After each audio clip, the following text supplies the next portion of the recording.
고린도후서 12장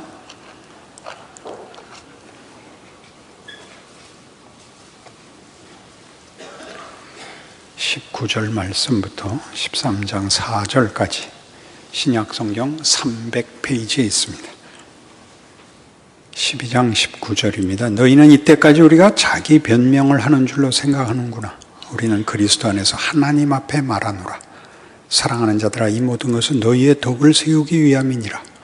내가 갈 때 너희를 내가 원하는 것과 같이 보지 못하고, 또 내가 너희에게 너희가 원하지 않는 것과 같이 보일까 두려워하며, 또 다툼과 시기와 분냄과 당짓는 것과 비방과 수군거림과 거만함과 혼란이 있을까 두려워하고, 또 내가 다시 갈 때 내 하나님이 나를 너희 앞에서 낮추실까 두려워하고, 또 내가 전에 죄를 지은 여러 사람의 그 행한 바 더러움과 음란함과 호색함을 회개하지 아니함 때문에 슬퍼할까 두려워하노라.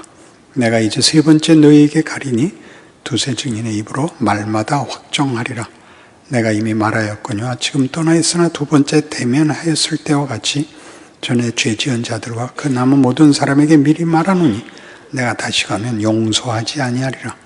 이는 그리스도께서 내 안에 말씀하시는 증거를 너희가 구함이니 그는 너희에게 대하여 약하지 않고 도리어 너희 안에 강하시니라.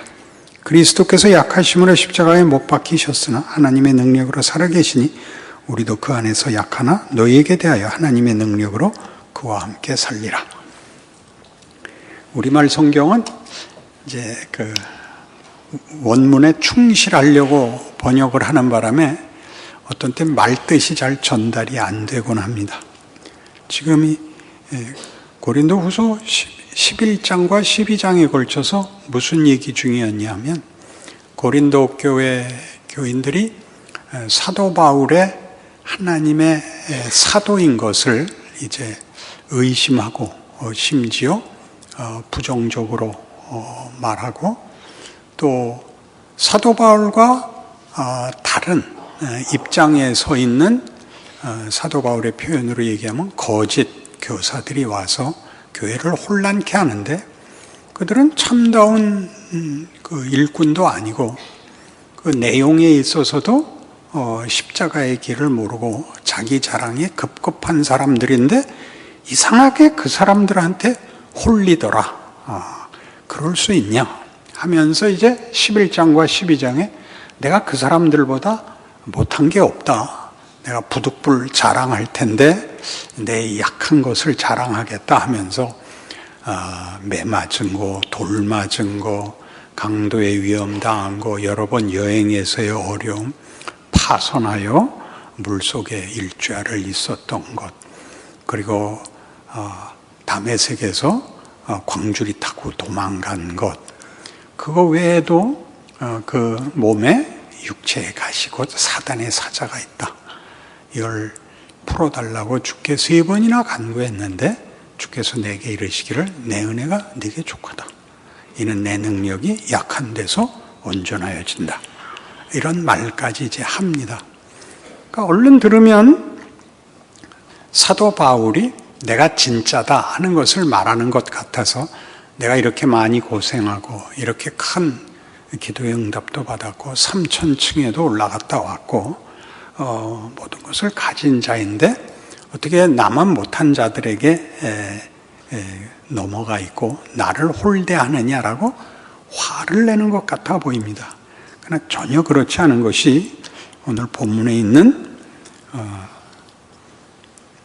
19절, 12장 19절 보시면, 너희는 이때까지 우리가 자기 변명을 하는 줄로 생각하는구나. 우리는 그리스도 안에서 하나님 앞에 말하노라. 사랑하는 자들아, 이 모든 것은 너희의 덕을 세우기 위함이라.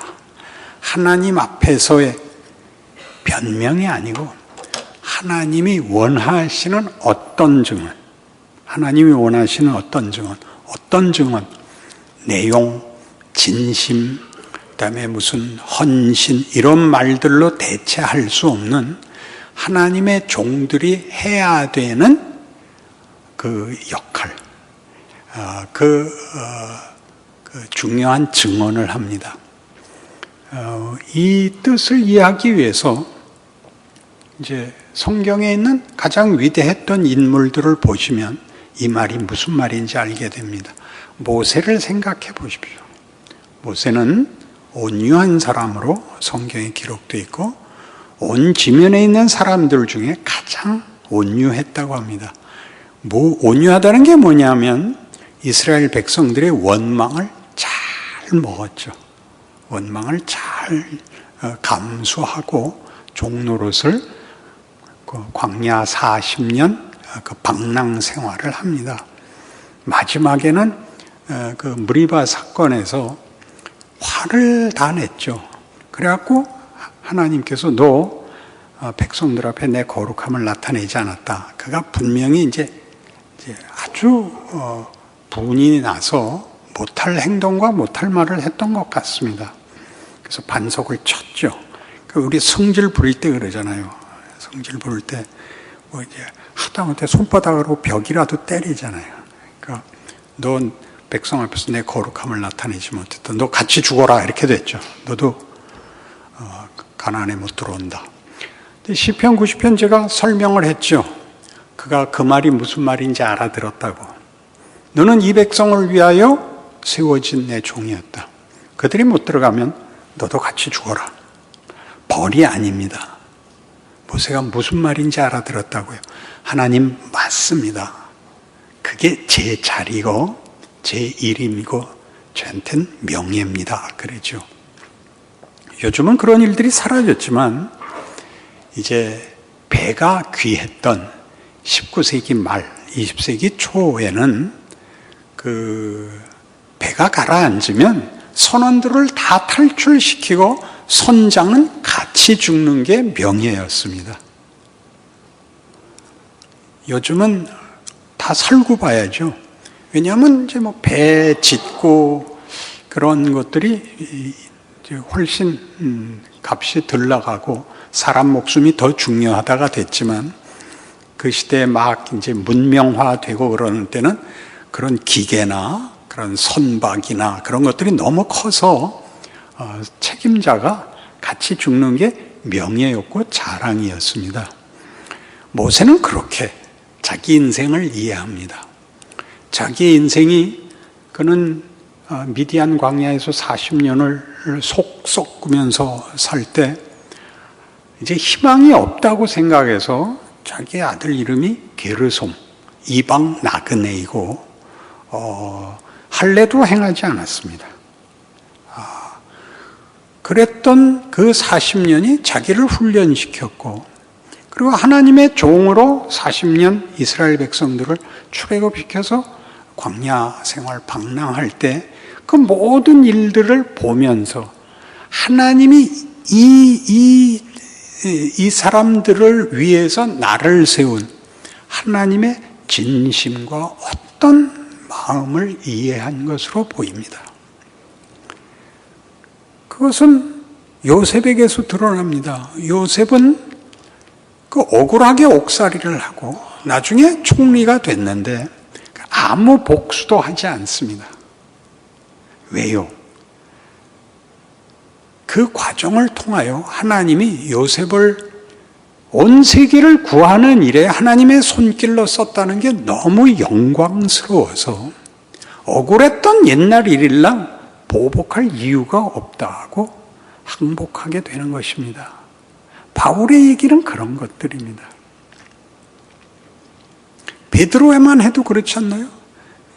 마지막 만찬석상에서 이제 모두가 나를 버릴 것이라고 얘기하자 베드로가 다 주를 버릴지라도 나만은 주와 죽을 때까지 함께 있겠다 그러자 시몬아 시몬아 네가 다굴기 전에 3번 나를 부인하리라. 그러나 너는 돌이킨 후에 내 형제들을 굳게 하라. 이렇게 됩니다. 그러니까 우리가 생각할 때는 기왕 회복시킬 거라면 그 수치스러운 어떤 실패, 생각하기 싫은 그 자리를 면하게 해줘야 될 것 같은데 하나님의 일하심 속에서는 이상하게 그 모든 것을 경험케 하십니다. 십자가는 그런 것입니다. 십자가는 지극함이나 희생이나 각오 같은 단어들로 넘어가시면 안 됩니다. 올 수 없는 자리까지 오신 하나님, 진흙탕 속을 걸어오시는, 온몸에 땀을 흘리고 피를 흘리고 쫓아오시는 하나님, 이렇게 성경은 소개하고 있는데 거기서 원망하거나 분노하시지 않습니다. 그러니까 바울의 이 얘기도 뒤에 13장에 가면 내가 이번에 가면 너희들한테 분명히 확인하겠다. 너희 내가 전에 경고한 것들을 지키고 있는지, 그리고 내가 하나님의 종이라는 것을 예수 그리스도께서 확인시켜 줄 것이다.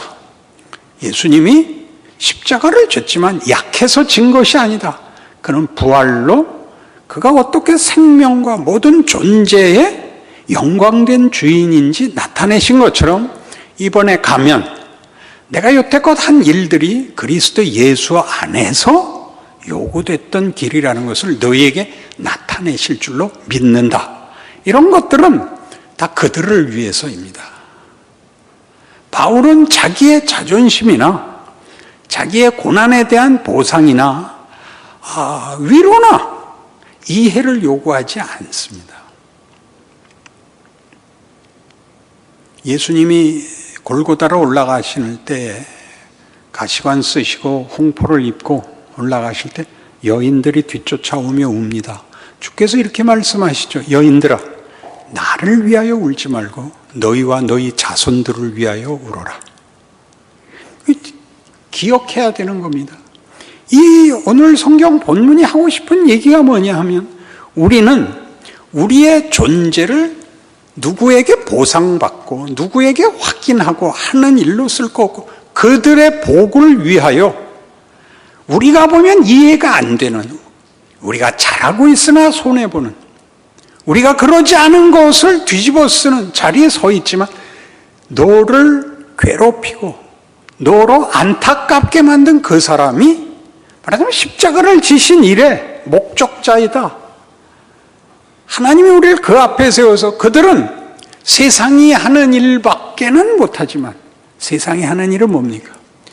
원망하고 분노하고 나쁜 소리 하는 겁니다. 자기의 책임과 자기의 어려움을 상대방에게 다 던져서 어떻게 해서든지 그 분을 터뜨리고 어떻게 해서든지 도망가려고 하는 자들이라면,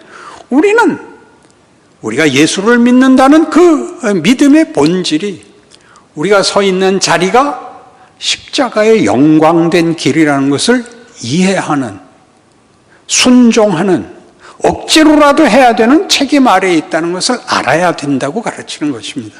바울이 자신을 납득시키지 않습니다. 기억해야 합니다. 우리 교회는 밖에서 듣는 얘기로, 우리 교회가 유명하다면 유명한 이유에 둘을 이렇게 듭니다. 하나는 남성성가대입니다. 여러분들이 이게 꼭 농담도 아니고 놀리는 게 아닙니다.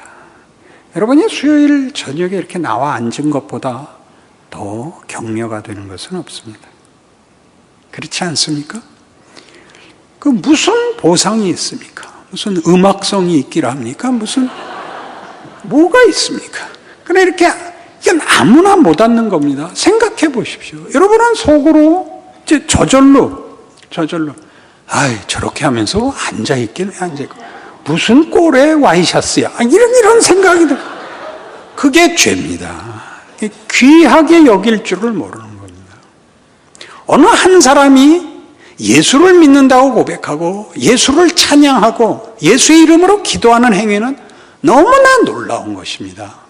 세상에서 폭력과 무슨 논리와 무슨 명분과 무슨 이해관계로 외치는 다른 것들을 다 무색해하는 행동이고 증언인 것입니다. 그리고 이렇게 나와 앉은 여러분이 그렇습니다. 우리 교회의 특징 두 번째는 사랑부입니다. 왜냐하면 거기야말로 가장 도움이 필요한 곳이고, 거기를, 그런 부서를 따로 갖고 있는 데가 드뭅니다. 그러니까 우리가 잘하냐 이렇게 물어보면 대답할 말이 없습니다. 그러나 사랑부를 교육기관에 갖고 있다는 것만으로 그 두 가지를 최고로 치고, 그 남포교회는 다르다, 과연 램프다, 그렇게 얘기들을 하고 부러워합니다. 그거 우리 지금 사도 바울이 하는 이 얘기에 모든 교우들이 가져야 하는 어떤 기본적인 존재론적 책임, 역할적 책임, 신앙적 책임이 있다는 것을 이 본문이 우리에게 가르치고 있습니다. 바울은 자신을 변명할 때 이런 변명, 고린도후서 11장에 나오는 변명, 12장에 나오는 변명을 왜 하죠? 나도 내 인생이 내 이해와 다른 길을 왔다. 원래는 뭘 할 작정이었다고요? 예수 믿는 자들을 다 잡아서 처형해서 그들이 믿었던 유대주의의 유일신 하나님을 제대로 섬길 열심으로 그 하나님이 보낸 구원자 예수를 못 알아봤었다. 이 하나님이 나는 사도 12 제자 중에 끼어 있지도 않았고 그들과 그를 믿는 자들을 핍박하러 가던 사람을 붙잡아서 나를 이방의 사도로 세워서 예수를 증거케 하셨을 뿐만 아니라 고생하면서 이 길을 가야 된다 그랬다. 얼마나 말이 안 되는 일이냐. 바울은 모태로부터 택정됐고 예수님께서 직접 그를 만나셔서 그의 일꾼으로 불러낸 특별한 사람입니다. 그러나 아나니아라는 선지자를 통하여 그의 눈을 뜨게 하면서 준 약속이 뭐였어요? 네가 임금들 앞에, 이방 앞에 서야 할 것이다. 그러나 너는 너무나 많은 고난을 겪을 것이다. 이것이 같이 주어져 있다고요. 그 고난을 생각하는 기본적인 이해가 성경과 신앙 인생에서는 다른 겁니다. 고난은 하나님이 찾아오시는 깊이, 구체성에 관한 것입니다. 우리는 책임 안 지고 넘어가 있으려고 합니다.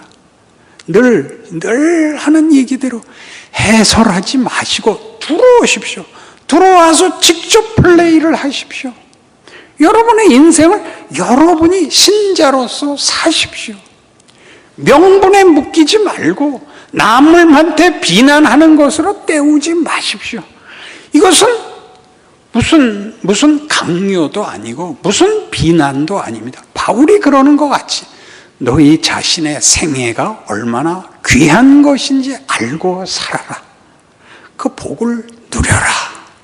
쉬운 얘기하고 쉬운 답을 찾은 것으로 스스로를 속이거나 자기 인생을 기만하지 마라. 그러는 것입니다. 사도 바울이 하고 싶은 얘기죠. 변명하는 게 아니고 이해를 시키려고 하지 않습니다. 예수님의 생애를 보면 가장 놀라운 것이 예수님이 죽은 자도 살리고 바람도 잠잠케 하고 문둥병도 고치고 눈먼 잔도 보게 하고 중풍병자도 고치고 못할 것이 없는데 나사로도 살렸는데 당신은 죽으시죠. 우리가 혼란에 빠지는 이유입니다. 그의 12 제자들은 다 순교당합니다. 다 죽죠. 도마는 그 의심 많았던 도마, 인도까지 와서 죽죠. 그러니까 다 죽습니다. 그들이 죽은 거는 그들이 얼마나 치열하게 충성되게 그 인생을 살았나, 그런 우리가 아는 명분적 얘기가 아니라 하나님이 그리로 몰아가셨습니다. 그리로 마치 씨를 뿌리는 것 같이. 씨가 땅에 심기면 땅이 뭐라 그런다고요? 씨를 삼켰다 그런다고요. 하나님 뭐라 그런다고요? 심었다 그런다니까요. 고난을 당하면 우리는 다 겁을 냅니다. 고난이 내가 잘못해서 생겼다 정도가 아닙니다. 고난은 굉장히 귀한 것입니다. 이스라엘 역사에 가장 중요한 사건이 2개 있는데 하나는 출애굽이고 하나는 바벨론 포로입니다. 출애굽이 하나님의 권능인 것처럼 바벨론 포로는 하나님의 진정성입니다. 권능만의 문제가 아니라 권능을 행하시는 이유, 내용, 목적이 바벨론 포로에 나타납니다. 이스라엘 보고 벌받아 죽으라고 보낸 것이 아니라 거기 가서 깨우치라고 보낸답니다. 뭘 깨우쳤을까요? 바벨론이 그때는 거기 소아시아 지역에, 팔레스타인 그 지역에 최고의 제국이었고 모든 민족, 그 지역의 모든 민족, 모든 종교, 모든 문화가 함께 있었습니다. 각양각색의 우상들이 있었죠. 그걸 가서 보면서 한 인간과 세상의 그 수준이라는 것은 문화 속에 드러나죠. 어떤 종교를 가지고 어떤 윤리를 가지느냐에서 드러나죠. 못 볼 걸 본 겁니다. 말이 안 되는 우상, 말이 안 되는 세계관을 가지고 살고 있죠. 그래서 뭘 기억하게 되냐면 그들이 잡혀와서 하나님을 원망했지만 시작은 선조들이 들려줬던 하나님에 관한 기억, 선조들의 하나님, 아브라함의 하나님, 이삭의 하나님, 야곱의 하나님에 대해서 생각하게 됩니다. 하나님은 의로우십니다. 권능의 하나님인데 이스라엘 백성에게 약속하신 대로 신실하신 하나님입니다. 구원하셨고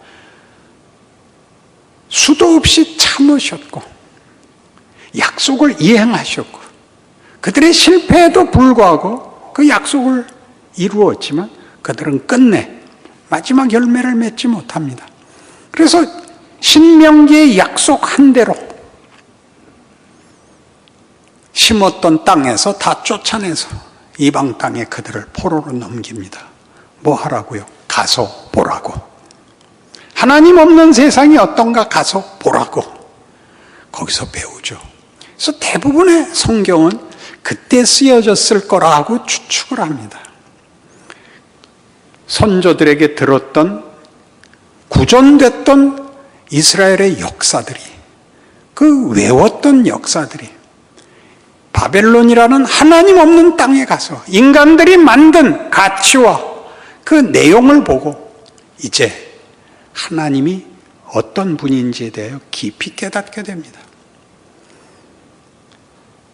그 이스라엘의 역사가 우리에게 말하는 것 같이 우리가 있음으로 말미암아 그리고 우리가 고난을 당함으로 말미암아 바벨론 속에서 온 그 당시의 모든 인종, 모든 민족에게 그 소개가 되는 겁니다. 우리가 믿는 하나님은 이렇지 않아서 근데 왜 너희 하나님이 너희를 그럼 넘겼느냐?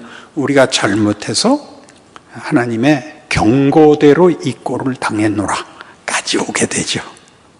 그래서 뭘 약속하나요? 잘하기로 약속하죠. 그 다음에 또 실패합니다. 그래서 예수까지 오시죠.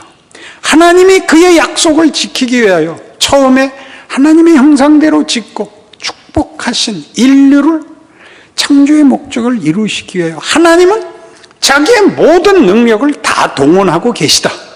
이게 인류 역사입니다. 그러니 후손인 우리로서 가져야 하는 것은 이런 역사가 주는 교훈을 우리가 누려야죠. 역사를 배우면 제일 어려운 부분이 이것이랍니다. 역사는 어차피 한 나라의 역사만으로 역사라고 할 수 없고 세계사를 배우기 마련인데 세계사는 너무 방대해서 짧은 시간에 다 가르칠 수 없어서 중요한 고유명사들로 그냥 나열하고 만답니다. 그러니까 여러분들도 뭐 잘 알듯이 뭐 알렉산더, 나폴레옹, 히틀러 하는 식으로 넘어와서 스토리는 전달이 안 되고 왜 그런 사람이 그런 일을 했고 그 나라의 운명이 이렇게 됐는지를 다 할 틈이 없으니까 시험 봐서 대학교 가야 되잖아요. 그러니까 너무나 지루해가지고 넌덜머리가 난다는 거죠. 역사에 대한 이해가 신앙이 그렇게 돼버렸습니다. 성경에 나오는 가장 쉬운 얘기들, 가장 기본적인 얘기들을 명분화시키고 강요함으로써 서로 책임을 상대에게 떠민 거죠. 그렇죠?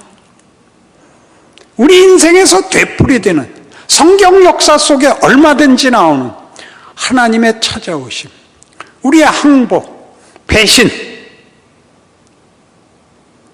그리고 타협, 이런 것들이 역사고 우리에게 반복해서 도전하는 현실입니다. 거기에서 무엇을 어떻게 내 역할은 이라고 물어야 되는 것이 정당한 신앙생활입니다. 그래서 우리는 기독교라는 이름으로, 예수를 믿는다는 이름으로, 교회라는 이름으로 이렇게 다 넘기고 있습니다. 그러시면 안 됩니다. 여러분, 하실 수 있는 걸 하십시오. 바울같이 하십시오. 바울이 자기 속사정을 꺼내놓는 것은 도움을 청하려고 하는 게 아니고, 납득을 시키려는 것이 아니고, 자기 길이 이렇다는 것을 설명함으로써 예수께서 십자가의 길을 걸은 것으로 우리에게 요구하는 인생, 그게 각각 우리의 몫이며 책임이며 명예며 복이라고 얘기를 하고 있는 것입니다.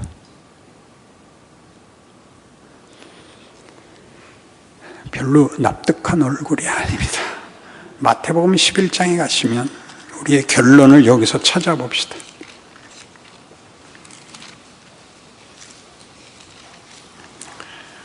마태복음 11장 20절.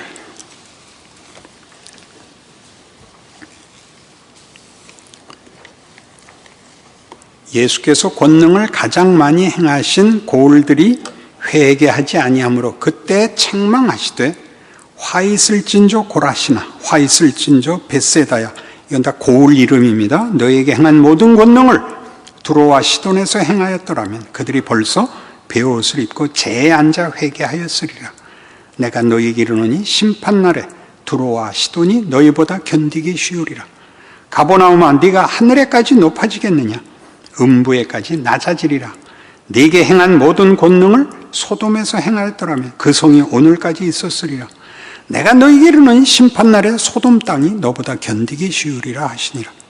그때 예수께서 대답하여 이르시되 천지의 주제이신 아버지여, 이것을 지혜롭고 슬기 있는 자들에게는 숨기시고 어린아이들에게는 나타내심을 감사하나이다. 옳소이다. 이렇게 된 것이 아버지의 뜻이니이다. 내 아버지께서 모든 것을 내게 주셨으니 아버지 외에는 아들을 아는 자가 없고 아들과 또 아들의 소원대로 계시를 받는 자 외에는 아버지를 아는 자가 없느니라. 그리고 그 유명한 수고하고 무거운 짐진 자들아, 다 내게로 오라. 내가 너희를 쉬게 하리라. 나는 마음이 온유하고 겸손하니 나의 멍에를 메고 내게 배우라. 그리하면 너희 마음이 쉼을 얻으리니 이는 내 멍에는 쉽고 내 짐은 가벼움이라 하시니라. 이것은 고난당하고 있는 사람에게 해결책으로 주신 약속이 아닙니다. 수고하고 무거운 짐진 자들아 다 와라. 내가 해결해주고 너희 마음을 쉬게 하겠다. 그런 얘기가 아닙니다. 내가 온 이유와 내가 걷는 인생이 이런 고단한 인생이다. 너희 나한테 와서 배워라. 이 혼란스럽고 이해가 가지 않는 이 길이 하나님의 지혜고 하나님이 주시려는 복의 크기이기 때문에 지혜와 슬기롭다고 생각하는 사람들은 절대 듣지 않는 길, 절대 생각할 수 없는 내용이란다. 그렇게 말하는 것이죠. 그러니까 가서 배우셔야 됩니다. 바울이 그랬던 것과 같이 내가 가면 내가 그리스도의 종이라는 것을 그리스도께서 나타내실 것이다. 그러나 어떻게 나타내실지 난 모른다. 왜요? 하나님이 구원자를 보냈는데 그를 십자가에 못 박았으니까요. 그래서 우리라는 열매가 나왔죠. 그러니 생각해 보십시오. 예수를 믿는다는 건 얼마나 굉장한 일인지. 그리고 우리 각각이 자기 인생을 버거운 짐을 지고 살아야 된다는 것이 얼마나 큰 일인지. 여러분이 유능해야 되는 것이 아니고 거기서 모두 형통해야 되는 것이 아니라 내 은혜가 네게 족하도다. 이는 내 능력이 약한 데서 온전하여짐이라.